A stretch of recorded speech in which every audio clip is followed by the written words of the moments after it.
Welcome to In Focus with Ejaz Haider. As India continues to peddle itself as world's most populous democracy, developments on the ground suggest that it is fast moving away from the principles enshrined in its constitution. Last Friday, the US-based think tank Freedom House, in its annual report, downgraded India from free to partly free. The report demoted India to 111th place among 162 countries. While the rights situation in occupied and illegally annexed Kashmir remains abysmal, the right-wing BJP government of Mr. Narendra Modi has not spared India either. The report noted that things have got progressively worse since the re-election of the Modi government in 2019. His government has cracked down on journalists reporting on the farmers' protests, writers, satirists, student leaders, political activists, basically everyone who dares to dissent. Its favorite tool seems to be the use of sedition laws. Recently, a damning report on government communication prepared by a group of ministers got leaked. The report, prepared by 5 cabinet ministers and 4 ministers of state, in an article for Caravan magazine, journalist Hartosh Singh Bal writes this, and I'm quoting from what he wrote. One of the core concerns of the report has been voiced in an observation by Mukhtar Abbas Naqvi, the Union Minister of Minority Affairs, and this is what Mr. Naqvi said. We should have a strategy to neutralize the people who are writing against the government without facts and set false narratives / spread fake news, unquote. The recently notified Information Technology Rules 2021, which have come under criticism for excessive government control over digital media, are clearly in keeping with this strategy. The GOM report color codes journalists into fence-sitters, green, pro-government, white, and critics, black. Many Indian media outlets, including Telegraph and NDTV, say that Yogi Adityanath, not Amit Shah, may be Modi's successor. Anyone who has followed Adityanath's ideology and pronouncements would know what a disaster that would be. To discuss this further, I am joined by Ravi Srivastava, a political and economic affairs commentator, Gaur Gilani, an eminent Kashmiri journalist and author of Kashmir, Rage and Reason, and Andrew Selepak, coordinator of the MA in Mass Communication program with specialization in social media at the University of Florida's College of Journalism and Communications. Thank you to all my panelists. It's interesting that what I talked about, the color coding, this was suggested by Mr. Nitin Gokhale, formerly with NDTV and Tehelka. And he suggested, it is currently very close to the National Security Advisor, Mr. Ajit Doval. He suggested that any such process of monitoring and influencing the writers and journalists must begin by color coding journalists green fence-sitters, black against, and white who support. We should support and promote favorite journalists. That's what Mr. Gokhale said. Now, one of the ministers in the GOM report, Ms. Irani, she said that the government needs to constantly track 50 negative influences to the Electronic Media Monitoring Center of the Ministry of Information and Broadcasting. And she also said that correspondingly, the action points also include regular engagement with 50 positive influences and engaging with journalists who are supportive of government or neutral. Now, this is obviously a matter of grave concern for journalists anywhere in the world. So, Mr. Srivastava, your initial reactions to these developments? First of all, the report which you showed in the beginning by the US agency is quite damning. We are from a free country, we have been reduced to a partial freedom or a partially free country. Yeah, your report is correct. The report is in public domain.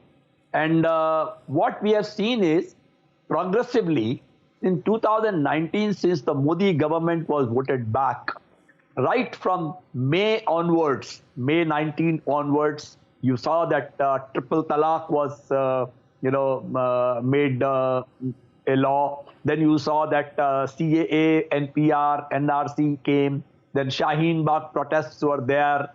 And after that, you have seen the farmers' protest. The Modi government is under severe criticism from its own people. Not alone its own people, internationally. whether it is US, whether it is Australia, whether it is United Kingdom, everywhere people are protesting against the misdeeds of the Modi government. You must have observed just 2 days before in British Parliament, some 19 members of the Parliament, they spoke very strongly in favor of the farmers' protest in India and criticized the government of India for their not able to handle it. Right. Yes, it is happening. The color coding is going on. There are people identified. The digital media is being monitored very closely. The people who tweet, the people who write articles, they are being shortlisted. They are being raided. There are CBI cases. There are enforcement directorate, income tax search raids. Such is the situation. You will find, Azaz, that some of the tweets are designed by the right-wingers and the same tweets are retweeted or tweeted from their own handle by many celebrities. They're absolutely verbatim, same kind of tweets are being made. Are you able to hear me? Yes, yes, I can hear you. Go on. This is the situation. The IT cell of the Bharatiya Janata Party is working overtime on this. That you rightly use that word to to curb the negative news and to promote the positive news. What positive news is? One who praises the government, who sings the peons about the government policies. They are the positive news. Those who come criticize, those who mention the shortcomings of the government, they are treated to be, the negative influencers, and they are being checked. There are celebrities, they are film stars, they are activists, and it is happening brazenly. You can, by the tweet itself, you can make out that how this person will be dealt with next day. Whether it is media, main media channels, whether it is newspapers, print media, social media, digital media, everywhere the government is putting its fingers in it. You must have seen the OTT platforms are being regulated. You must have seen that all Information Technology Act is being amended. This is just to and the multiple sedition cases which you mentioned about, they have gone up 3 times in the last 2 years compared to past. So anybody who is just opens his mouth is immediately gagged with a sedition case or those kind of charges. You must have seen the Disha Ravi case, that 21-year-old girl and her 2 more colleagues. They were charged for a toolkit. A program of protest was called a toolkit, and it was linked to some Khalistani influencers in Canada, in UK and all, and they were arrested straightway, although they got the bail later, but they were arrested from their home immediately. Such is the case. Yeah. Right. Now, you mentioned the United Kingdom MPs talking about farmers' protests. Earlier, the Canadian Prime Minister, Justin Trudeau, also spoke about it, and India's reaction was that the Ministry of External Affairs called the Canadian ambassador, and this time the UK High Commissioner, and protested and said that this is interference in India's internal affairs. Now, before I go to Gaur Gilani, let me pull in Andrew Selipak here. Andrew Selipak, you deal with the theory of journalism, the courses and the rest of it. Now, I'm sure this is not something that's part of the curriculum. And I'm also certain that you would agree that this is not really the kind of environment where one would like to do journalism. I think one of the things to keep in mind is that governments have always kind of picked favorites in terms of which reporters would probably be a little bit more lenient or a little bit more positive towards their coverage. I think what we saw here was essentially that you got a peek behind the curtain and to see exactly how this is codified, where you have the government saying, these are the reporters we want to deal with, these are the reporters we're not sure if we want to deal with, and these are the ones that are against our agenda. And that's something I think that in any democracy you're going to see. Again, this is just more of a peek behind the curtain of the formalized way that this is going about. That's where I think it becomes a little bit more concerning because, can you switch from green to white to black? What does it take to switch from green to white to black? Those types of things are, where we should have a little bit more concern. But the flip side is, I think if the people are aware these are how these different journalists are being labeled, they have the ability to then maybe judge a little bit more, their coverage of, well, we know the government thinks that you're favorable to them. That's probably why you're reporting this way. We know the government thinks you're unfavorable to them. That's why you're probably reporting this way. So I think it's concerning, but, there is the aspect of getting to have an understanding of what the government's doing when we get news stories from certain journalists or certain news outlets. Right. There are favorites, of course, but the difference here is that this particular government likes to do something about it. As I said, people have lost their jobs, media houses won't dare touch them with a barge pole. There are lots of famous journalists who are actually leaving or can't find jobs or are just blogging or doing their own YouTube channels. So that's the kind of scenario which is obviously a matter of concern. Yeah, and I would say, anytime you have the government that is looking to use sedition laws against the journalists for being critical of the government, again, that's where you have issues. And I think that kind of explains some of the rankings that were being discussed earlier in the story. But, for a journalist, it's one of those things of, if you are going to be someone who's going to report on the media, obviously you want to be associated with an organization, a news organization, a newspaper, TV station. But there is still, luckily, and to kind of tie this in, there is a lot of room in the online world for journalists to engage with their audience, and sometimes an even larger audience than they might have with traditional media. Obviously, it's not where a journalist wants to be, where they can't get hired anywhere. They could be blacklisted by news organizations, and clearly you do not want to be charged with sedition laws. I would say I think it is one of the benefits of living in 2021 that a journalist could potentially find a new audience and find the opportunity to reach out to an audience through digital channels. That then opens up an entire separate story that we have to potentially look at in terms of which social media channels are allowed and which social media channels are active in India, and how accounts there can be sort of taken down or deplatformed if we're talking about something like Twitter. But I think, again, the big concern is being charged with sedition laws. Being blacklisted, I think there's still potentially ways that a journalist could be able to still do their job and still find work, not in the traditional sense, which is concerning. But I'd like to believe that at least in the digital world of 2021, there are more options, more availability for a journalist, a reporter, a citizen journalist. Right. Without prejudice to what you're saying, that there are two issues here. One is, of course, that, when you get to a digital platform after having done traditional mainstream journalism, finding the traffic, getting the money. So for most people, it's not pleasantly remunerative. That's one. And secondly, as I said in my opening, the Indian government has come up with these new digital laws. And by all definitions, they are extremely comprehensively draconian. As a matter of fact, recommended, and this is US companies in India have said that they're still studying the rules before deciding a course of action. In a March interview on the Big Technology podcast, WhatsApp head Will Cathcart said he may be forced to leave the market. The app's largest with more than 400 million users. So there is that problem also. So it's not like you can decide, okay, I cannot find a job because the government, so I'm going to do this. Because the government is clamping down on the digital space also. And that's true. I mean, some of the things that are coming out of these new orders out of India are setting for these tech companies to set up compliance officers and grievance officers and a contact person for when the government or anybody complains about content that's on there, and for them to, the tech companies to address these grievances in a short time frame.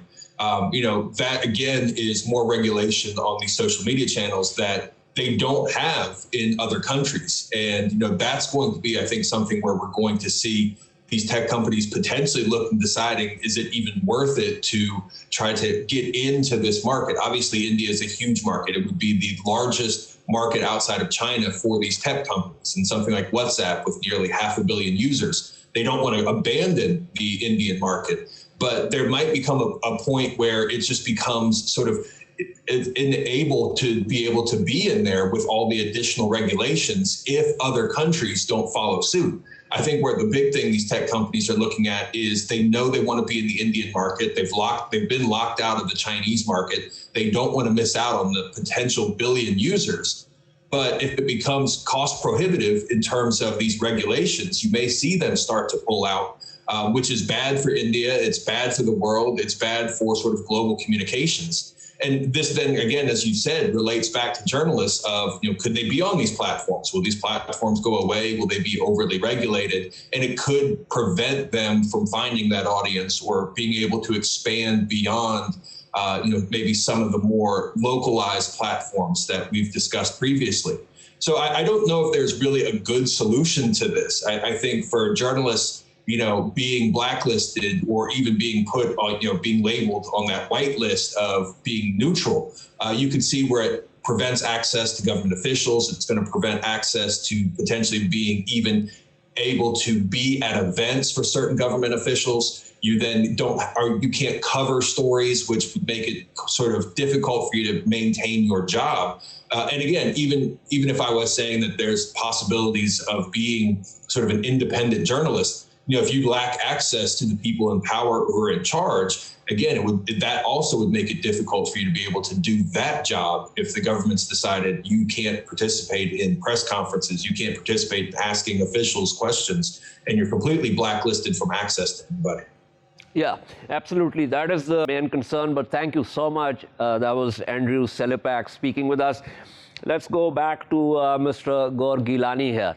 Gaur Gilani, as a Kashmiri journalist, obviously, you have mostly been, as far as color coding is concerned, mostly been black. But now, as I said in my opening, this is something that's spreading in mainland India also. So give me a sense of how you look at the situation. And I think now there appears to be a pushback from the media bodies, which was not, which didn't seem to be the case earlier. Well, Mr. Heather, first of all, I think, you mentioned a couple of reports like Freedom House and, HRW or UN. There is also a rating done by the RSF, Reporters Sans Frontier, which is Doctors Without Borders. Reporters Without Borders, which actually dropped India in the ranking system. It dropped like 4 places further in the last couple of years. And, specifically on what you are alluding to is, there are a large number of journalists. There's a section of journalists, large sections of journalists in India who are actually wedded to the Hindutva ideology. So that's why the protest from the media is not that large, because if you see the television medium as separately and then the print medium separately, most of these star anchors and most of these big names in Indian television and print industry, they are completely wedded to the idea of Hindutva. So that's why you are seeing these color coding and journalists being isolated, because only a few in a country of 1.3 billion. You cannot have journalists on fingertips, which you can count their names on and say this and this journalist is speaking up.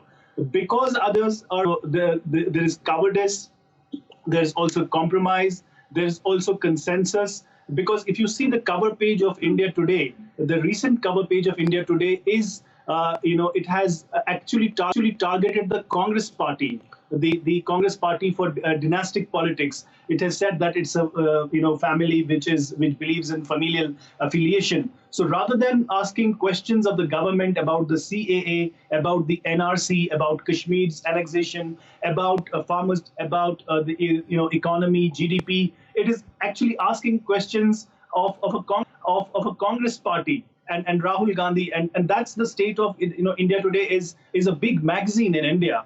And The Wire, which has actually worked really hard in the last 5 years, has to knock the doors of the Delhi High Court, challenging the new rules about this IT thing. So this is the state of journalism in India. So the next point, which is very important, is that there's a lot of euphoria in the BJP. Somebody before me, I think Mr. Srivastava, alluded to this IT cell thing.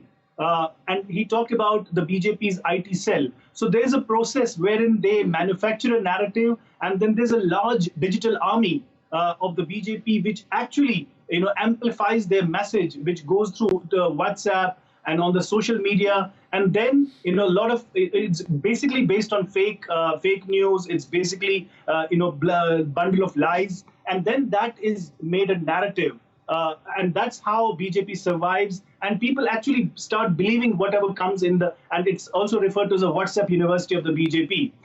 One journalist, Swati Chaturvedi, has written a book, Inside the Troll Army, inside the BJP, how the troll army works. So I don't think these reports by RSF, Freedom House, HRW, UN, they don't matter, because the largest section of population as well as most people in the media are quite happy with what is happening in India right now. Right. We go back to Mr. Shrivastava here. Mr. Shrivastava, we've talked about these things fairly often on this program, but it seems that every time we come back to it, India under the BJP seems to have slid further down. Now, I know that you also have this sense of optimism that there's going to be a pushback, but it seems to me, as I said, NDTV, Telegraph, you talked about the fact that it's not going to be Amit Shah, but Yogi Adityanath as the likely successor of Mr. Modi's. Now, that is obviously very bad news. Azaz, I would say that Adityanath is a much more radical Hindutva follower compared to Amit Shah. Amit Shah is basically an election machinery. His utility is only for that. I don't know whether he does anything as a home minister for this country, but he is only an election minister. He keeps on moving across the country and making all his speeches everywhere. Now, Adityanath is far more dangerous, because as far as the state is concerned, the Uttar Pradesh where he is ruling, the kind of terror he has created over there and the kind of atrocities which are happening against the women over there, the corruption there, and so many other things which are absolutely not in order. But what I would like to say is that all is not lost as us, because no country in the world, no government likes its criticism. That's a fact. But then media is the fourth pillar of the democracy, and that pillar has to survive if democracy remains there. So now it's a question. There is a Quint, there is a Wire, there is a Telegraph, there are reporters, journalists, which just now Gauhar mentioned. So many things are, so many people are there who are trying to raise their voices. And that's the reason the government is very upset. The only plus point so far is that BJP has been winning some of the elections, which is emboldening them from doing this kind of nonsense, I would say. But Mr. Shrivastava, I'm happy you said that, because that's my concern. It seems, as Gaur Gilani also said, a large section of the media is wedded to the Hindutva ideology. It also seems to me that the electorate also likes the BJP and its ideology.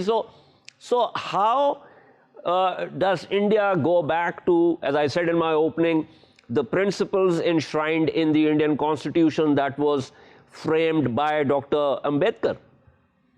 There has been a UPA government prior to this government of Mr. Narendra Modi for last 7 years.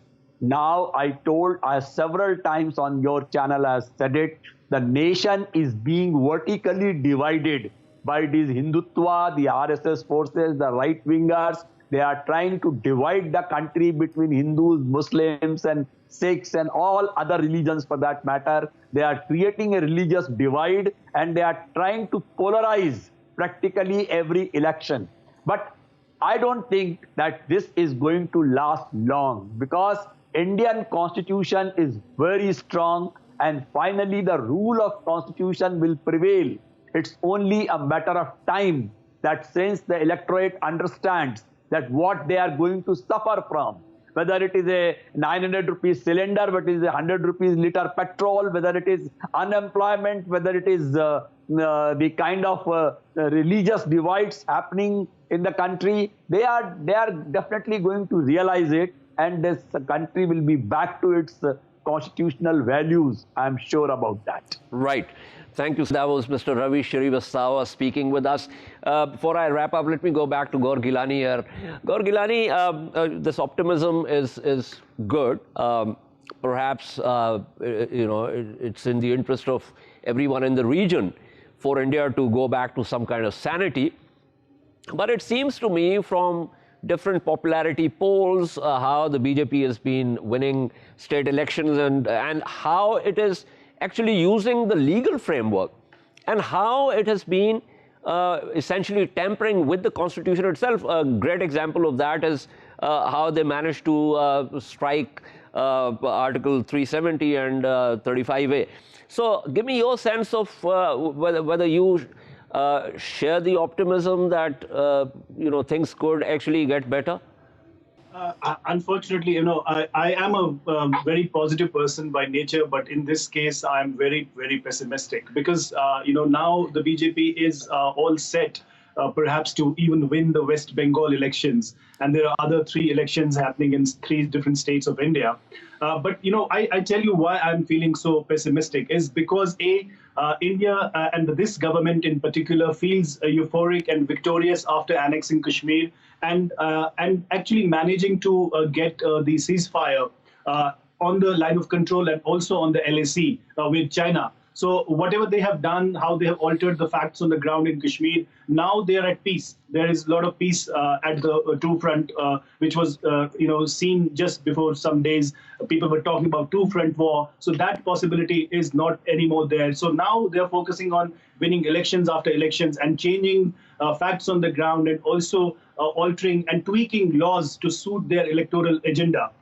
How these agencies, 4 big agencies like CBI, Enforcement Directorate, IT, and NIA are being used against any adversary, whether political, journalistic, or otherwise. And then one more thing, journalists do not want to become stories themselves because they are essentially storytellers. But in this case now, for the last 6-7 years, journalists in Kashmir and journalists in mainland India, they are becoming stories themselves. Every other day, you see a journalist behind bars, you see a journalist in the courtroom fighting his or her case and trying to solve some kind of, respite for themselves, fighting these fabricated cases. So the process has been made up into a punishment. So Correct. This is how this government works.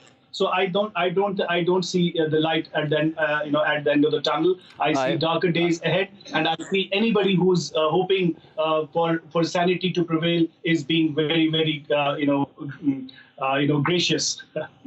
Absolutely. I would tend to agree your assessment. Thank you so much, Gaur Gilani. As always, we shall take a short break and return to discuss how the Bangladesh government purchased spyware to spy on critics and opposition leaders. Stay with us.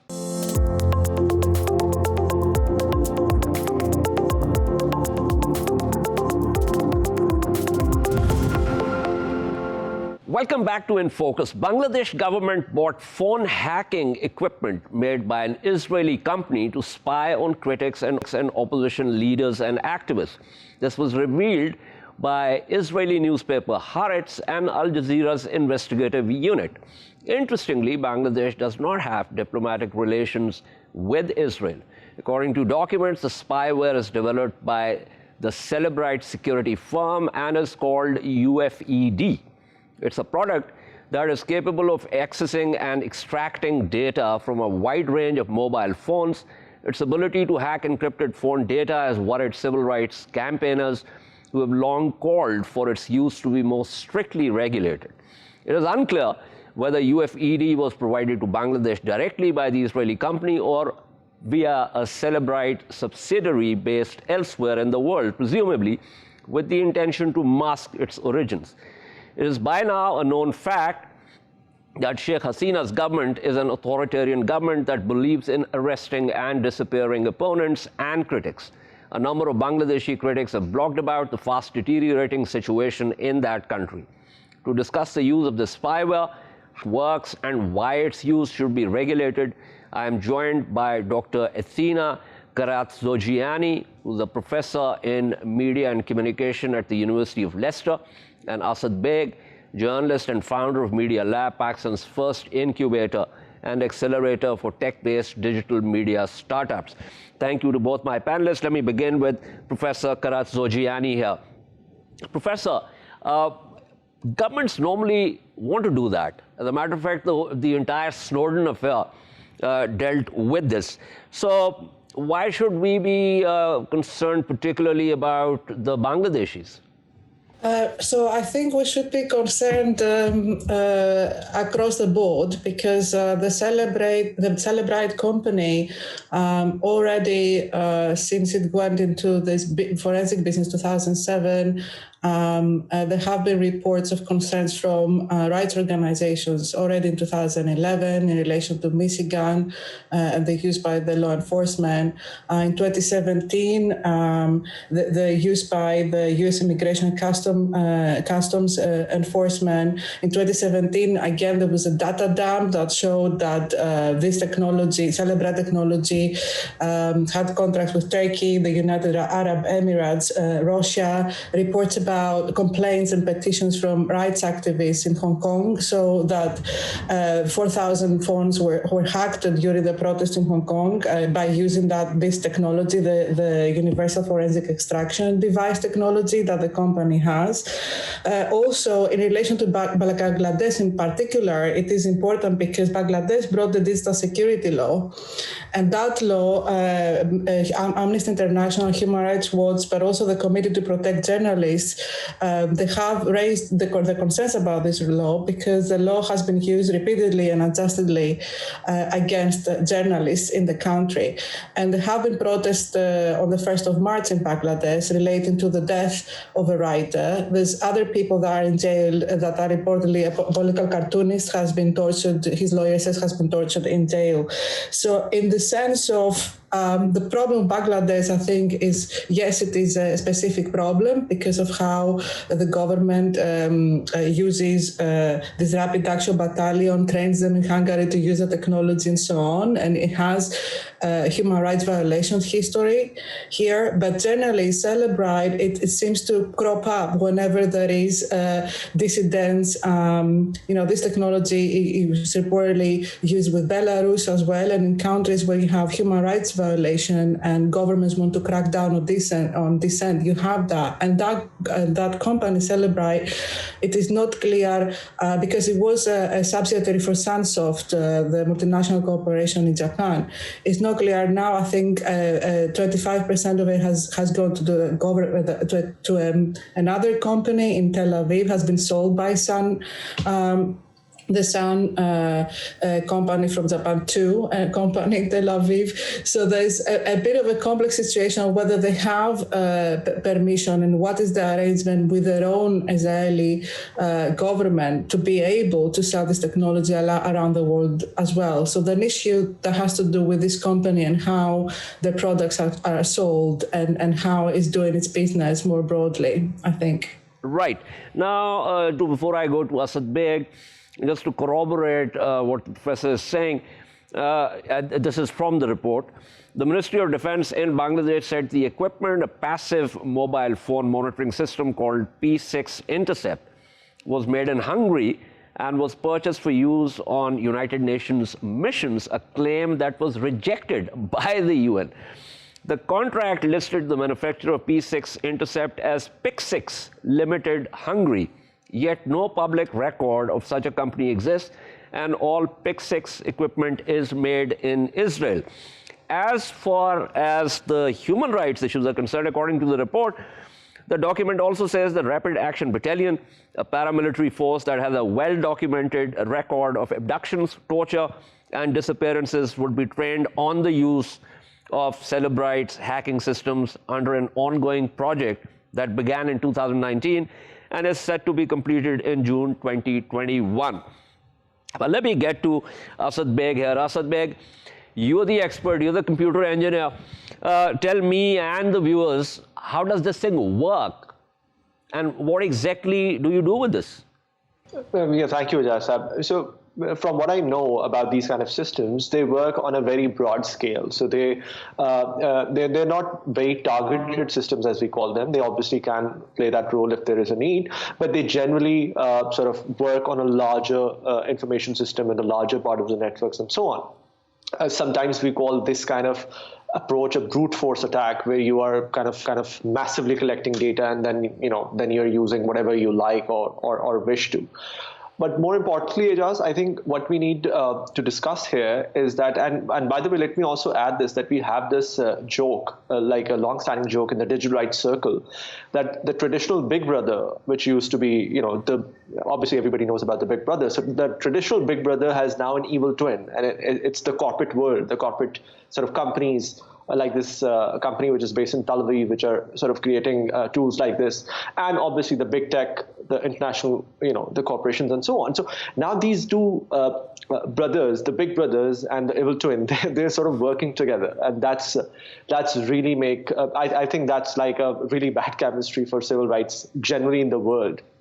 Now, my concern is this, that this kind of technology in the region will basically topple the balance of power in the favor of one government. Who's to say that India is not going to acquire such a thing?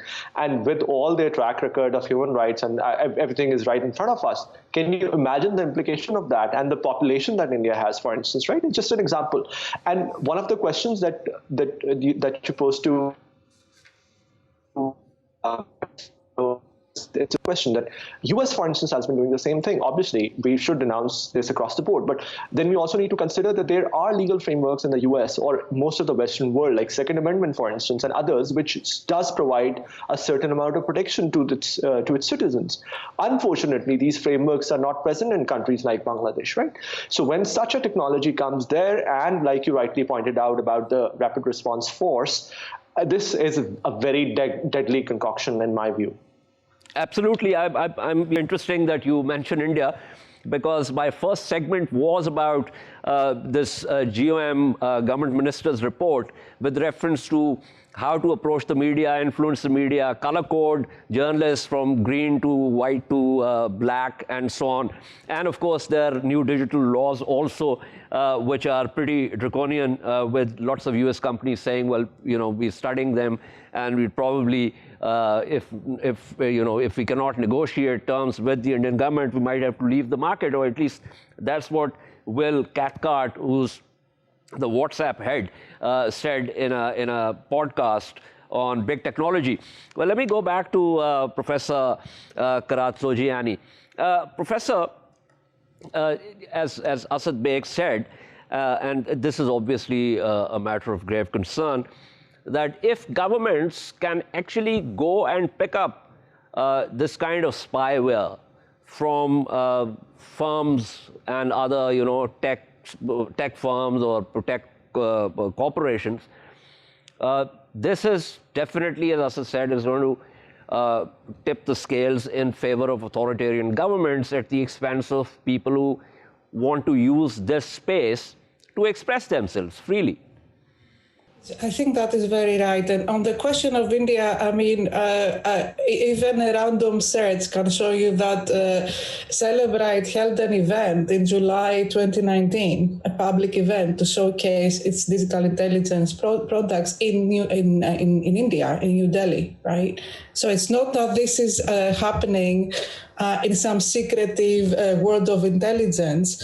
And I think one of the problems here is under what licensing from the government in Israel is this company operating around the world, holding these events everywhere, training people, and so on. And I think the complaint in relation to and the concern that you have from various human rights organizations, the Committee to Protect Journalism and others, is that everywhere there is a protest, this company seems to crop up. Belarus, you can see with a data dump from 2017, Turkey, United Arab Emirates, Russia, Hong Kong. So you can see there's a list of the kind of regimes that might be using this technology. And this technology and there's no way of knowing whether they just purchased the Universal Forest Extraction Device, the UFED, because Cellebrite has a lot of other capabilities to sell here. There's a whole host of capacity that it can give these governments. Right. So the concern here is what is going on with this company in Israel? Who is the subsidiary? What is the licensing regime with the Israeli Ministry of Defense, for example? How does it operate? And secondly, how can there be some form of checking? Because tech infrastructure can have disastrous impacts in real life. It can cause bloodsheds. We have seen this in Facebook being used as a cleansing tool. We have seen, the evil twins that our colleague here has mentioned, right? So because it's resting on the national governments, right, to deal with this, with the corporate world and so on. And when you have an authoritarian government that already has human rights violations, this is where you have a problem, right? So you cannot expect from the company, Cellebrite, Facebook, whoever else, right, to think about what would happen with their technology. What you have is that you have to have laws and regulations so it is not misused. So it is obviously not the job of the company to know what effects its use of its products might have. It is also a matter of international organizations. What's happened with the United Nations? I mean, they were brought in to say, oh, we're using this, right, for the United Nations missions, and the United Nations knows nothing about it. But generally, because there is no regulation, right? So that's one issue. It's like just left to national governments, national legal systems to deal with what these corporates sell and how and so on. And in authoritarian governments, that is a disaster.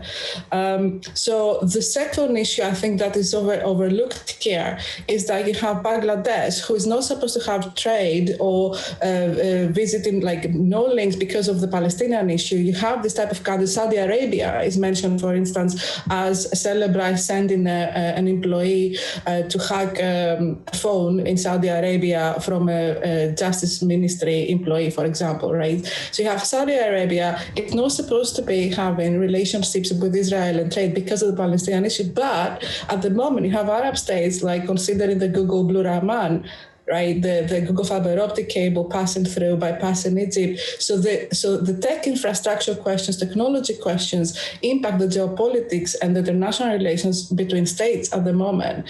And they're not just a company selling some technology, right? It has impacts, like real life impact basically, and on the relations between states, but also on how governments are dealing with human rights in the country. And, when you have people being tortured, like by being identified, and you have digital security laws. This happens all over the world at the moment, and it happens. This securitization and these laws, they came in Hong Kong, they came in Turkey, they came in Bangladesh, they came everywhere. They came in countries in the European Union.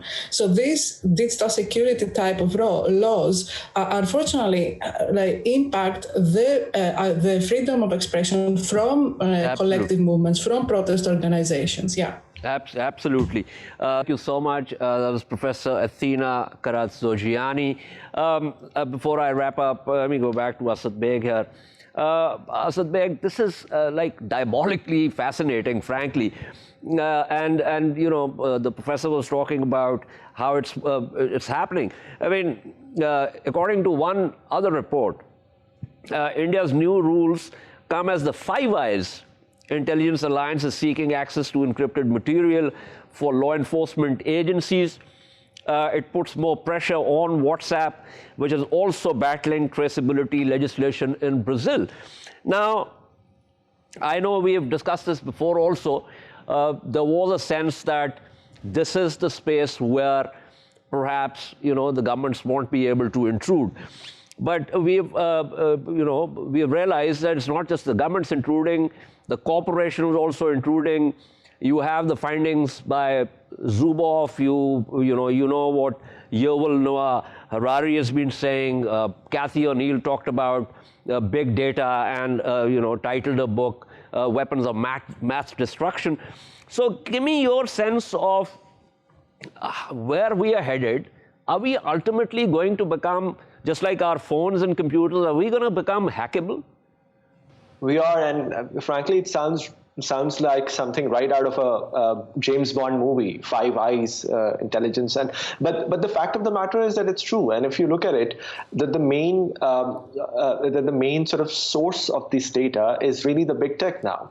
And and interestingly, this is frankly speaking, if you study the way all of this data is collected, you'll realize that at the forefront there is a lot of presence of the private corporations actually, which are actually collecting this data, and then at some point it's acquired by the governments and so on. So actually that other side of the corporate evil twin is now getting much more bigger and much stronger than the original big brother.